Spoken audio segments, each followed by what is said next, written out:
നമ്മളിൽ നിന്നൊന്നും പ്രതീക്ഷിക്കാതെ നമ്മളെ സ്നേഹിക്കുന്നവർക്ക് മാത്രമേ അവസാന സമയങ്ങളിലും നമ്മളോട് ചേർന്ന് നിൽക്കാനാവൂ. വേദനയുടെ ആഴം അറിയുന്നവർക്കേ ആശ്വസിപ്പിക്കാനുള്ളൊരു മനസ്സുമുണ്ടാകൂ. ജീവിതത്തിൽ സന്തോഷത്തോടെ ജീവിക്കാൻ 1000 ബന്ധങ്ങളുടെ ആവശ്യമില്ല. നമ്മളെ മനസ്സിലാക്കുന്ന ഒരാൾ മതിയാക്കും.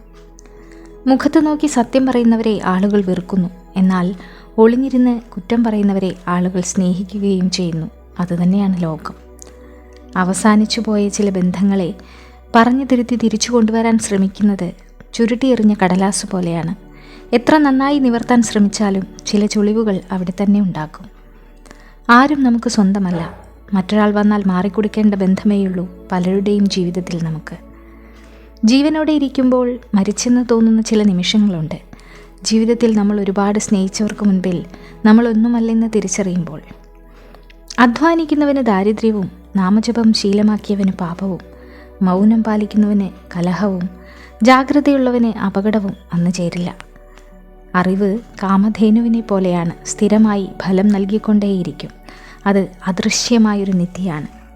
തൻ്റെ ലക്ഷ്യം തീരുമാനിക്കാൻ കഴിയാത്ത ഒരാൾക്ക് വിജയിക്കാൻ കഴിയില്ല. അന്യായമായ മാർഗങ്ങളിലൂടെ സമ്പാദിച്ച സമ്പത്ത് തീർച്ചയായും നശിക്കുന്നു. നിങ്ങൾ അർഹിക്കുന്നതിനേക്കാൾ കുറഞ്ഞ ഒന്നിനും ഒരിക്കലും പരിഹാരം കാണരുത്. അത് അഹങ്കാരമല്ല, ആത്മാഭിമാനമാണ്.